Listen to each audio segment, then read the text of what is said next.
నమస్తే రాజ్ గారు. నమస్తే అండి. ఈరోజు ఎవరు ఈమెయిల్ చేశారో చూద్దామా? ఓకేనండి. ఓకే, సో సూర్యాపేట నుంచి మెయిల్ వచ్చింది రాజ్ గారు. ఓకే. శ్రీదేవి గారు మెయిల్ చేశారు. ఆలూతో ఏదైనా సింపుల్ అండ్ టేస్టీ వంట చేసి చూపించమని అడుగుతున్నారు. ఏదైనా ఫ్లేవర్ అదే యాడ్ చేసి. సో ఫ్లేవర్ అంటే ఇదివరకు అంటే చాలా రకాలుగా చూపించాం. సో ఈరోజు కొంచెం కొత్తిమీర ఫ్లేవర్లో తీసుకున్నాం. ఆలు ఇంకా కొత్తిమీర. సో కొంచెం అంటే సెమీ డ్రైగా ఉంటుంది ఇది. ఓకే. సో ఆలు కొత్తిమీర కర్రీ టైప్లో. ఓకే. ఓకే, మరి ఆలు కొత్తిమీర కర్రీ తయారీకి కావాల్సిన పదార్థాలు ఏంటో ఒకసారి చూద్దాం.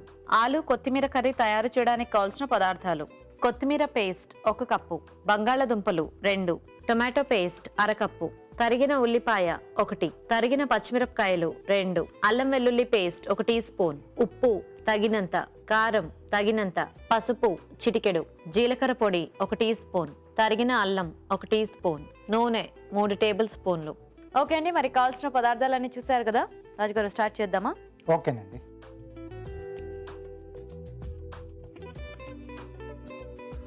సో ఇక్కడ ముందుగా ఏంటంటే బంగాళదుంపలను ఇలా ముక్కలుగా కట్ చేసేసుకొని అంటే తొక్క తీసి ఉడికించి పెట్టేస్తాను నేను. సో కొంచెం ఫాస్ట్గా అవుతుంది మనకు. ఓకే. సో ఇప్పుడు ఆయిల్ మనం అతిథి రిఫైన్డ్ సన్ఫ్లవర్ ఆయిల్ వాడుతున్నాం అండి. ఓకే, సో అతిథి రిఫైన్డ్ సన్ఫ్లవర్ ఆయిల్.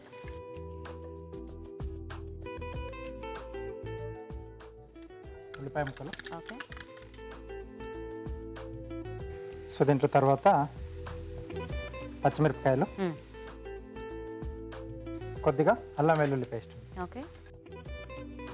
సో దీన్ని మనం ఇలా గ్రేవీ టైప్లో చేసుకోవచ్చు, లేదంటే డ్రైగా కూడా చేసుకోవచ్చేమో కదా రాజు గారు? అవునండి. సేమ్ సో ఇప్పుడు ఎక్కువగా గ్రేవీ చేయట్లేదు, లైట్గా ఉండేలా చేస్తున్నాను. ఓకే. సో మరి డ్రై ఫ్రై లాగా కాకుండా. ఓకే. అదే అంటే మనం కొద్దిగా టొమాటో పేస్ట్ అది వాడుకుంటున్నాం కదా, కొంచెం వెట్నెస్ ఉంటుందేమో లైట్గా.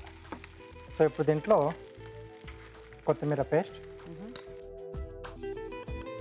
సో కొంచెం ఘాట్ ఎక్కువగా ఉంటుంది కదా, సో కాబట్టి కొంచెం అలా మనం టొమాటో లాంటి ఏదైనా పులుపు లాంటిది కొంచెం యాడ్ చేస్తే, లేదా పెరుగు అయినా సో కొంచెం బాగుంటుంది.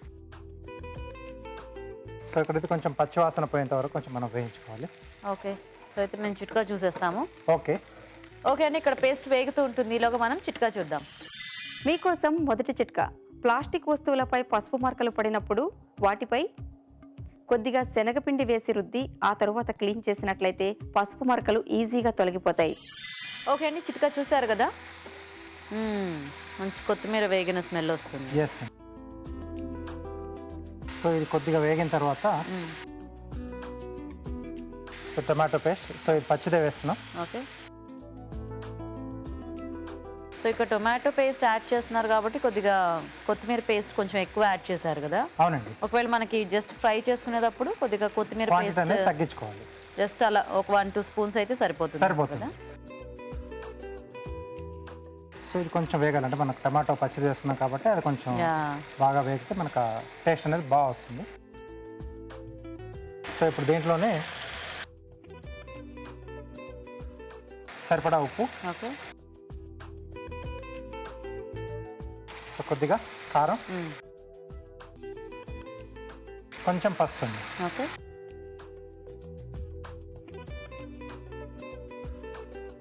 సో దీంట్లో కారం బదులుగా కావాల్స్తే పచ్చిమిర్చి పేస్ట్ వేసినా చాలా బాగుంటుంది. సో జనరల్గా పచ్చిమిర్చిను కొత్తిమీర కలిపేసి కూడా పేస్ట్లా చేసి వేస్తుంటాం కదా, సో దీనికి కూడా బాగా సెట్ అవుతుంది. ఓకే. సో మధ్యలో పచ్చిమిరపకాయలు అట్లా తగలటం అది ఇష్టం లేదనుకున్న వాళ్ళు మిక్స్ పేస్ట్లా వేసుకోవచ్చు. సో టేస్ట్లో కూడా కొంచెం డిఫరెన్స్ తెలుస్తుందండి ఆ పేస్ట్లో. యాక్చువల్గా ఇలాంటి దాంట్లో పచ్చిమిర్చి అలా అవి కూడా టేస్ట్ బాగుంటాయి తింటే, ఎందుకంటే ఆ కొత్తిమీర ఫ్లేవర్, ఈ టొమాటో ప్యూరీ కూడా చాలా బాగుంటుంది. సో ఇప్పుడు మనం ముందుగా ఉడికించి పెట్టుకున్న బంగాళదుంప ముక్కలు.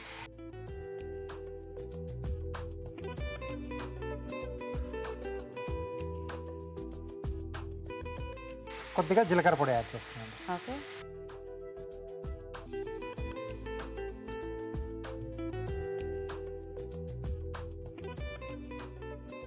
సో కొంచెం గ్రేవీ ఇంకొద్దిగా పలుచగా కావాలంటే కొద్దిగా వాటర్ అది యాడ్ చేసుకొని మనము పలుచగా చేసేసుకోవచ్చు.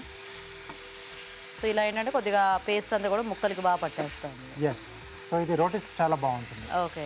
సో రైస్తో తీసుకుంటే కొంచెం సైడ్ డిష్గా కూడా చాలా బాగుంటుంది. ఎలాగో గుజ్జు అలా ఉంది కాబట్టి కొంచెం అన్నంలో కలుపుకున్నా కూడా మనకి బాగానే ఉంటుంది కదా. బాగానే ఉంటుంది. So okay. సో ఈ ముక్కలకు కొంచెం అది బాగా పట్టేస్తే సో రెడీ అయిపోయినట్టు. Okay, dish ready. Yeah.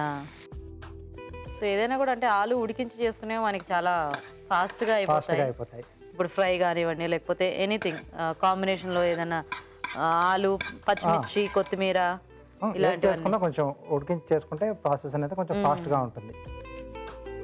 So దీనికి కొంచెం పైనుండి అల్లం లేదా చిన్న చిన్న పీసెస్ లా కూడా చేసి యాడ్ చేసుకోవచ్చు. ఓకే, సో ఆలు కొత్తిమీర కూర రెడీ. ఓకే అండి, మరి వేడివేడిగా ఆలు కొత్తిమీర కర్రీ రెడీ అయిపోయింది. టేస్ట్ చూసే ముందు తయారీ విధానం ఇంకోసారి చూద్దాం. ఆలు కొత్తిమీర కర్రీ తయారు చేసే విధానం. ముందుగా బంగాళదుంపలు ఉడికించి ఉంచాలి. ఒక పాన్ లో నూనె వేసి ఉల్లిపాయ ముక్కలు, తరిగిన పచ్చిమిరపకాయలు, అల్లం వెల్లుల్లి పేస్ట్ వేసి వేయించాలి. దీనిలో కొత్తిమీర పేస్ట్ వేసి వేగనివ్వాలి. తర్వాత టొమాటో పేస్ట్, ఉప్పు, కారం, పసుపు వేసి మరి కాస్త వేగనివ్వాలి. ఆ తర్వాత ఉడికించిన బంగాళదుంప ముక్కలు, జీలకర్ర పొడి వేసి దగ్గర పడివ్వాలి. ఆపై తరిగిన అల్లంతో గార్నిష్ చేసి సర్వ్ చేసుకుంటే ఆలు కొత్తిమీర కర్రీ రెడీ.